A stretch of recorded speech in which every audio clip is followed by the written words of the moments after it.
আকবার, লা ইলাহা ইল্লাল্লাহ, আল্লাহু আকবার, আল্লাহু আকবার, ওয়ালিল্লাহিল হামদ। আল্লাহ আমাদের নবী ইব্রাহিম আলাইহিস সালাম তার সন্তান ইসমাঈল আলাইহিস সালাম সহ যেভাবে তোমার দ্বীনের জন্য, তোমার জন্য পরিপূর্ণ কুরবান হতে, পরিপূর্ণ ত্যাগ করতে, কুরবানিতে প্রস্তুত হবে মাবুদ, আমাদের কুরবানিকে, আমাদের ত্যাগকে, আমাদের ইবাদতকে, ইন্না সলাতি, আমার সালাত, ওয়া নুসুকি, আমার কুরবানি, আমার সমস্ত ইবাদত, ওয়া মাহইয়ায়া, আমার জীবন, ওয়া মামাতি, আমার মৃত্যু, লিল্লাহি রাব্বিল আলামিন, আল্লাহ তোমার জন্য আমি যেন উৎসর্গ করে রাখতে পারি। আল্লাহ আল্লাহ আমাদের কবুল করে নাও মাবুদ। আল্লাহ মুসলিম মুরব্বিয়ানে কিরাম, মুসলিমরা অনেকে অসুস্থ আছে মাবুদ, আল্লাহ তোমার গায়ে মদত করে তাদেরকে সুস্থতা দিয়ে দাও মাবুদ। আল্লাহ অনেকে রোগগ্রস্ত আছে, অনেকে ঋণগ্রস্ত মাবুদ, আল্লাহ কারণ কাছে বলতে পারবে আল্লাহ যারা সমস্যাগ্রস্ত, ঋণগ্রস্ত, রোগগ্রস্ত, তাদের গায়ে মদত করে তুমি তাদেরকে হেফাজত করে মাবুদ। অনেক মা বোনেরা পড়তে রান্না করে পুরোনি, অনেক বিপদে আছে, অসুস্থ আছে, ঋণগ্রস্ত আছে,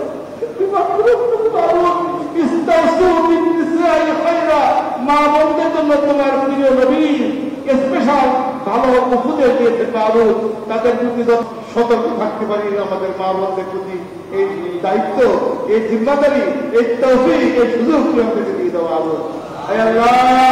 আল্লাহ সারা দেশে যেভাবে ফিতনা ফাসাদ ছড়িয়ে পড়েছে, এই ফিতনা ফাসাদের যুগ থেকে আমাদের পরিবারকে তুমি হেফাজত করবে মাবুদ, আমাদের মা বোনদেরকে, আমাদের সন্তান সন্ততিকে হেফাজত করে পিতা মাতাদের অন্ধকারে কোরআন করিবে সেই মাবুদ।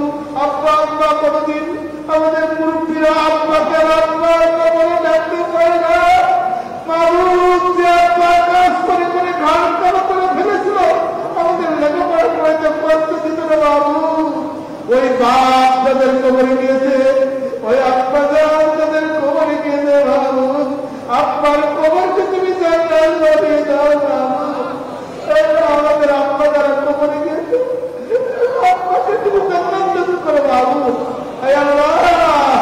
আল্লাহ জান্নাত থেকে কবর পর্যন্ত তার জান্নাতের সুরঙ্গ বানিয়ে তো মাবুদ। আল্লাহ যাদের আব্বা জীবিত আছে তাকে খেদমত করে জান্নাত কামাই করার তৌফিক দিয়ে দাও মাবুদ। অনেকের মা চলে গিয়েছে ওই আমার কবর করে জান্নাতের বাগান বানিয়ে দাও মাবুদ। আর যাদের মা জীবিত আছে মাবুদ, মায়ের খেদমত করে জান্নাত কামাই করার তৌফিক দিয়ে দাও মাবুদ।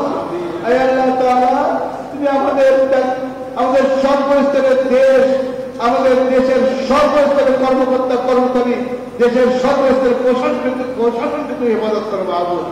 আল্লাহ সকলকে তুমি সুমতি দান করো মাবুদ। আল্লাহ দেশের শান্তি শৃঙ্খলা নিরাপত্তা স্থায়িত্ব তুমি দান করো মাবুদ। আল্লাহ তাআলা আমরা যেন বিনষ্টরা না হই, আমরা যেন দুর্নীতিবাজ না হই, আমরা যেন পরস্পর প্রতি শ্রদ্ধাবোধ, আন্তরিকতা, ভালোবাসা রক্ষা করতে পারি এবং একটি আদর্শ সমাজ বিনির্মাণে সকলের জন্য চেষ্টা করে আল্লাহ বান্দা হিসেবে ওয়ালাকিন কুনু ইবাদাল্লাহি ইখওয়ানা, সকলে আল্লাহর বান্দা ভাই ভাই হয়ে যেতে পারি। আল্লাহর একটি সুন্দর মানবিক সমাজ, মানবিক রাষ্ট্র যেন তুমি আমাদের দেশকে দান করে মাবুদ। রব্বির হামহুমা কামা রাব্বায়ানি সগীরা বিরহমাতিকা ইয়া আরহামার রাহিমিন। For more updates, follow us on Facebook, subscribe our YouTube channel, get the latest update on www.daily-sun.com.